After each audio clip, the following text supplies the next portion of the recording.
Assalamualaikum warahmatullahi wabarakatuh. Alhamdulillah kita dapat berjumpa lagi pagi ini. Tuan-tuan dan puan-puan, bila menghadap handphone saya ni, rasa ceria, rasa segar. Sedangkan hari ni rasa macam saya tak okey, saya tidur awal. Pukul 9 lagi, 9 lebih tidur. Memang penat sangat. Dan apabila terjaga, bangun awal lah. Dan biasanya kalau saya bangun awal tu, saya dah tak tidur dah. Sampai Zuhur lah. Tapi hari ni tiba-tiba je duduk di sofa tu terjaga dan hanya dikejutkan apabila nak bersahur tadi. Apa tu maksudnya? Maksudnya tubuh kita ni makin lama makin kadang-kadang perlu rehat lah. Kita dah makin tua ni. Dan kalau kita nak buat beramal ibadat pun ada masanya ada halangan-halangan dari segi fizikal dan sebagainya. Sebab apa? Yang nak beramal ibadat ni pun memang kerana izin Allah SWT. Sebab tu kena minta dengan dia, diberikan kekuatan. Tapi Alhamdulillah bila menghadap tuan-tuan, berjumpa dengan tuan-tuan pagi-pagi ni, rasa seronok, rasa ceria, rasa happy.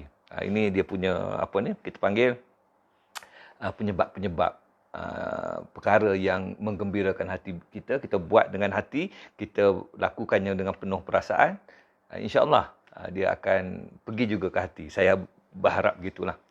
Baik tuan-tuan dan puan-puan, hari ini sedikit pesanan penaja ya. Universiti Kuala Lumpur adalah universiti swasta dan memang kena bayar yuran lah. Tetapi bagi mereka yang kita Bumi Putera, orang Melayu apa semua ni boleh minta pinjaman MARA sebab dia milik MARA 100%. Kalau pendapatan kita bawah 8,000. Okey, dia bagi lagi allowance sara hidup untuk anak kita. Allowance sara hidup ini bergantung kepada lokasi tempat anak kita belajar. Kalau di Kulim mungkin dalam 650, kalau di Lembah Kelang ya macam business school, di Jalan Geni tu mungkin 750. InsyaAllah dengan duit sara hidup itu cukup. Tapi ini semua pinjaman. Jadi bila pinjaman kena bayar balik. Tetapi apa yang keistimewaan UniKL ni, dia boleh jadi free, boleh jadi bayar 10%, 15% je. Dengan syarat anak kita tu belajar pandai-pandai, dapat certain grade, 3.5 ke atas ke, 3 point ke atas ke. Dia maknanya kita nak salurkan bantuan ini kepada mereka yang betul-betul menggunakan peluang. Belajar, anak ayah family tak adalah orang kaya sangat, tetapi insya-Allah boleh belajar dan boleh dengan kos yang minimum. Terima kasih ya. Baik. Tuan-tuan, kami telah menulis buku ya. Kami itu maksudnya saya dan Roza telah menulis buku tak berhenti-hentilah daripada mula-mula menulis. Saya menulis secara seriusnya buku kehidupan ni lah. Bukan buku akademik. Buku akademik dah lama lah. Buku kehidupan ni bila balik daripada menunaikan fardu haji. Sebelum tu adalah buku pasar malam. Pelajar cemerlang, kecemerlangan remaja. Itu di peringkat kami muda-muda dulu tulis buku tersebut. Dan tuan-tuan dan puan-puan, bila Travel Haji dah diterbitkan, maka bermula daripada tahun itu kami menulis tiap-tiap tahun. Tak pernah terputuslah, kadang-kadang 3 tajuk, 4 tajuk setahun. Dan salah satu tajuk yang hari ini saya nak sebut sikit ya, sebelum kita mula tazkirah 5 minit kita, berdasarkan buku Beri 2 minit, adalah buku Meniti Masa Berbaki. Ini yang sebelum yang terbaru ni, kita tulis Meniti Masa Berbaki dan publisher dia Telaga Biru. Ini satu-satunya tajuk yang kami tulis dengan Telaga Biru. Yang lain tu kebanyakannya, majoritinya adalah dengan Galeri Ilmu. Ada satu dengan Masrid. Baik. Tajuk dia Meniti Masa Berbaki. Tetapi yang saya nak highlightkan sikit, dalam bab ini ya, bila kita meniti masa berbaki ini, dalam bab ini adalah saya mulakan sedikit dengan pengalaman saya pergi ke Mekah. Pergi ke Mekah, daripada Madinah, saya naik bas. Sebab saya uruskan sendiri umrah ni.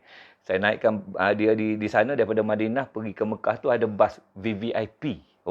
Orang Arab ni kita tahulah masa dia tak betul kan. Tapi bas ni, servis ini memang tepat. Kalau dia kata pukul 10, 9.55 tu kena dah get ready dah atas bas. Memang dia akan jalan pukul 10. Ada steward lagi.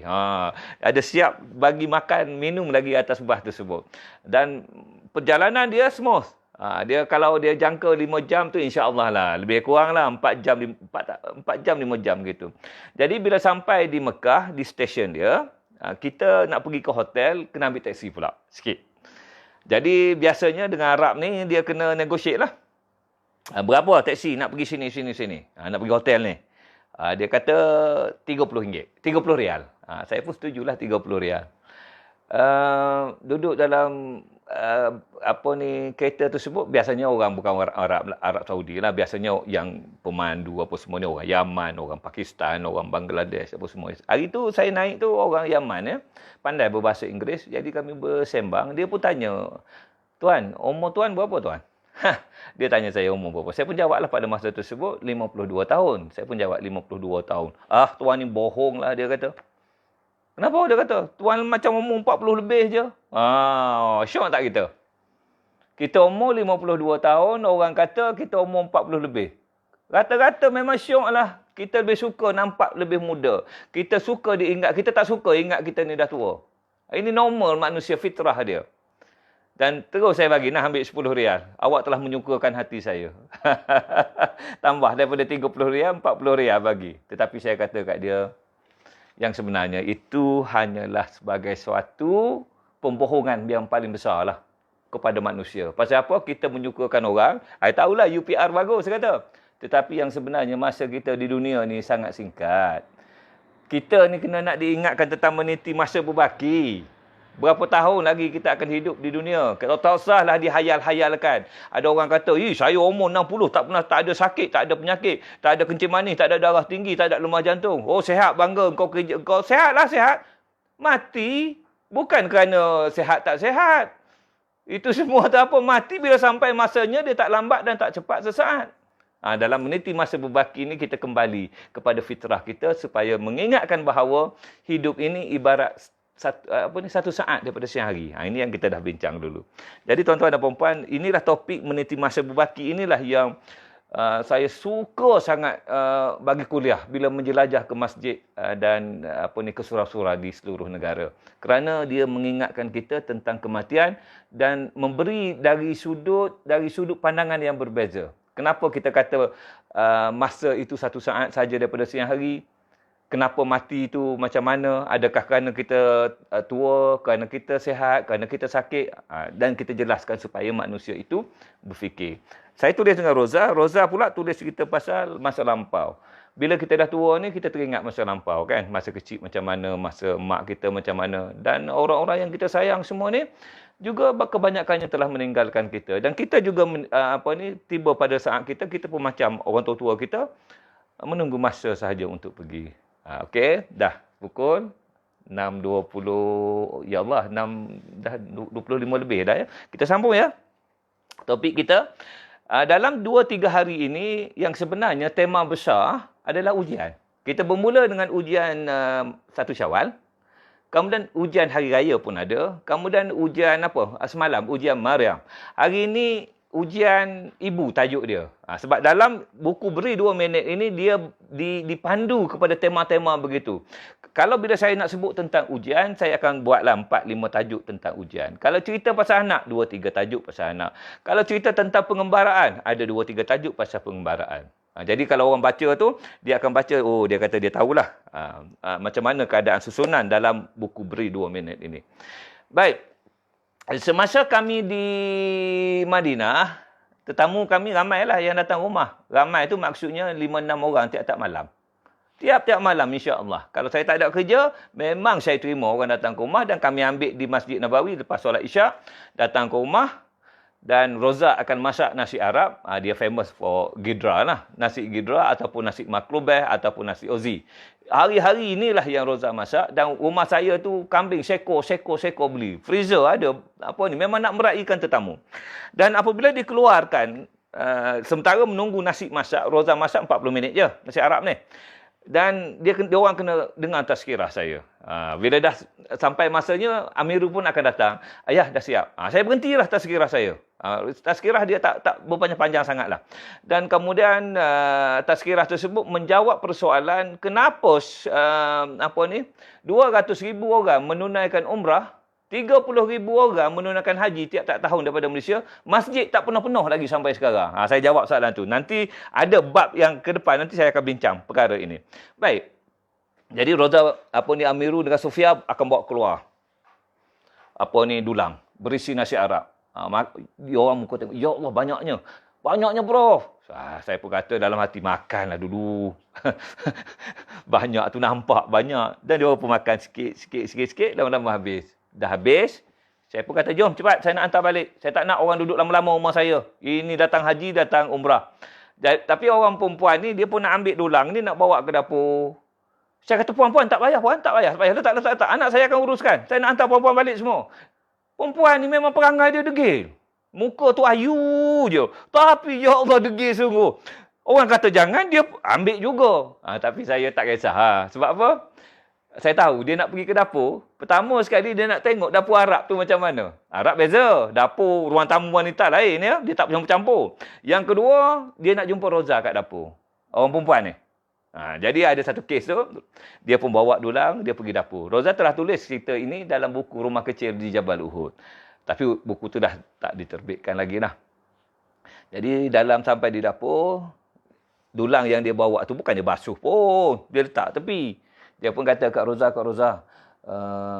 terima kasih lah masak nasi. Nasi apa tadi Kak Roza? Gidra. Kak Roza, sedap. Gini. Kak Roza, saya datang ni seorang. Suami saya tak datang. Suami saya, tapi dia bagilah izin. Suami saya ni kahwin dua Kak Roza. Suami saya, shh. Roza akan buat macam tu lah. Shh. Rumah saya ni tanah haram. Puan datang sejauh 7,000 kilometer nak menunaikan haji dan umrah. Masih lagi nak cerita pasal suami? Ada benda nak cerita? Tak payahlah. Tuan tahu tak? Memanglah itu ujian kita. Puan tahu tak kisah Siti Hajar?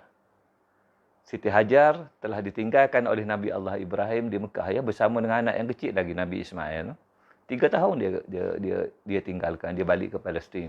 Dan ingat kisah air Zam-Zam kan? Bila haus sangat, Siti Hajar berlari sana, berlari sini. Yang sa'i tu, itulah dia tu.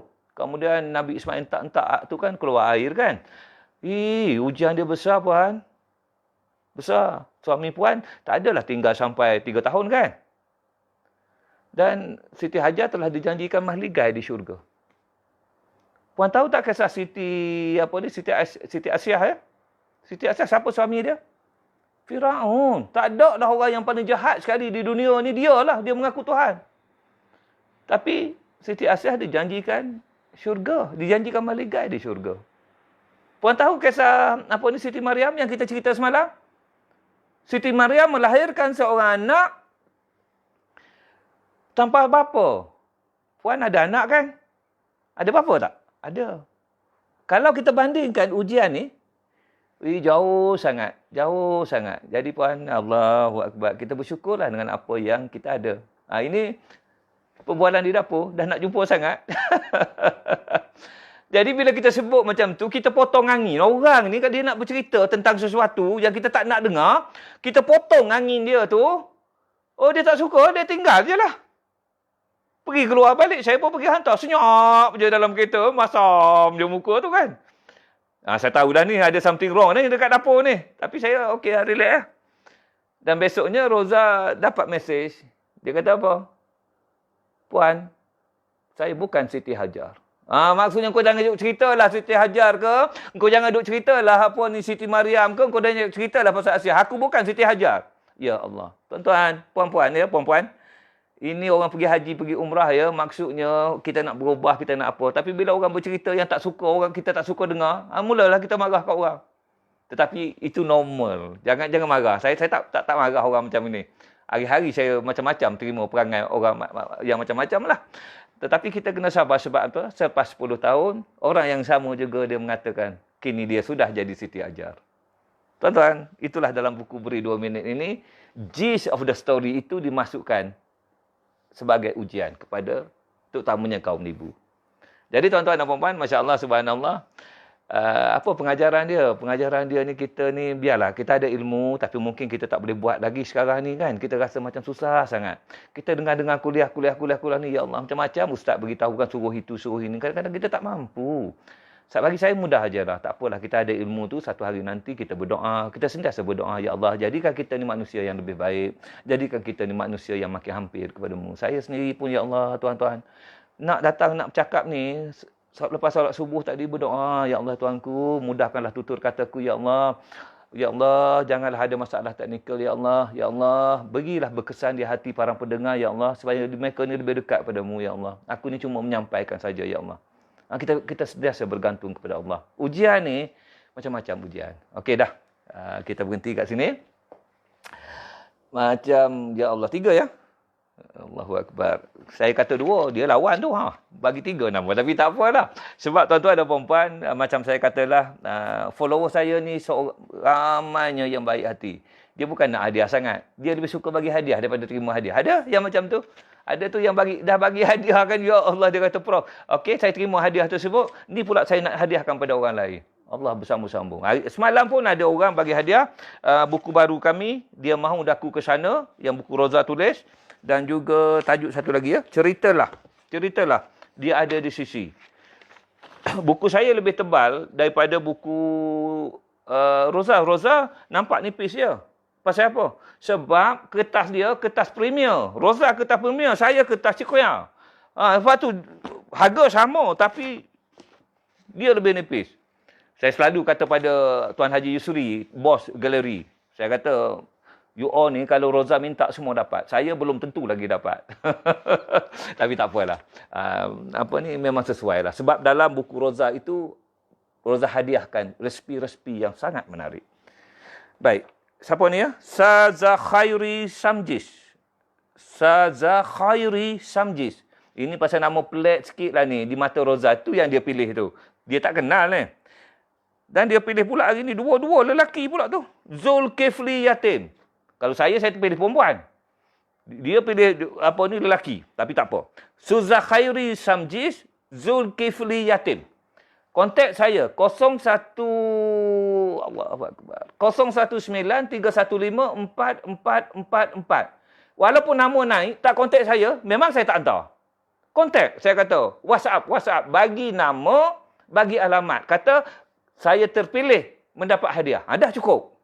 Baik, ini nombor 3 ni. Okey. Wan Faizatul Afzan. Ini mahal sikit lah ni. Pasal saya tengok di sini Singapura. Wan Faizatul Afzan.